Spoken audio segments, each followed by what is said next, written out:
you've got, the more money you get. So, it's not really accurate, okay? And as far as weighing out the situation so that it's fair, there's absolutely no services. And the task force and committees that used to exist were all political.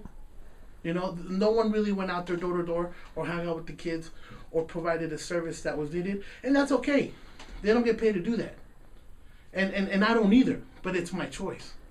As a concerned citizen, okay, as a major contributor, okay, in society, because I pay taxes, and as a person, sometimes I feel like there's taxation without representation. Right. It kind of seems like we haven't advanced anywhere because there's this need, there's this problem, if you will, that no one talks about. And to me, my philosophy is there's just solutions, but yet you can't move forward if you don't have the right people in place. So I call you my rock because whatever, you say you're at home and you're educated and you have a great family and you have access to the computer, but the support, the attention, the fact that you're at least computer literate is 80% of the assistance that we're lacking, and you've noticed in 3 days we've advanced. But more than I can say is that now more than ever, this community is in dire straits. We are at a crossroads. I don't understand why there's so many juvenile masters or family court judges or people in those positions who try to do seminars and conferences when after the conferences are over with, nothing happens. You know what I'm saying? And so I'm saying let's begin to make something happen. Now, criminal justice system, okay, law enforcement has done their part. Let's us do our part as a community, okay?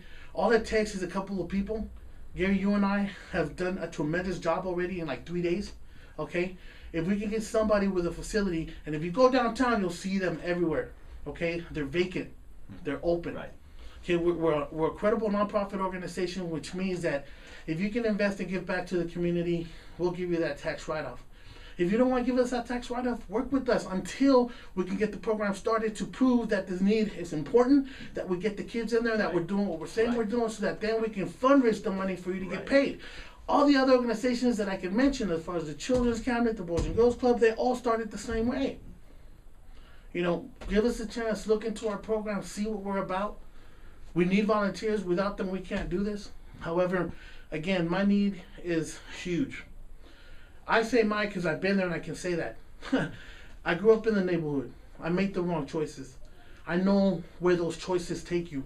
I know what it's like to be locked up when you're only 17 years old and you face the possibility of life without parole or maybe even the death penalty. I know how it feels to regret being a conspirator to such a violent crime where someone may die.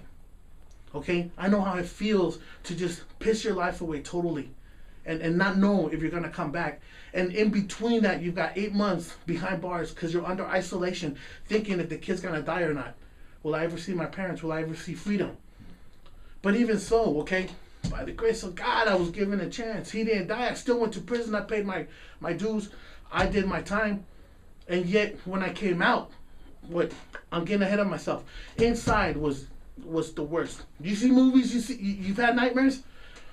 It's all that, okay? You come out psychologically impacted worse, more so than you went in. It doesn't rehabilitate you. Right. And if you're a small guy and you don't have attitude, trust me, it's going to be 10 times worse for you. So I've seen a lot, okay?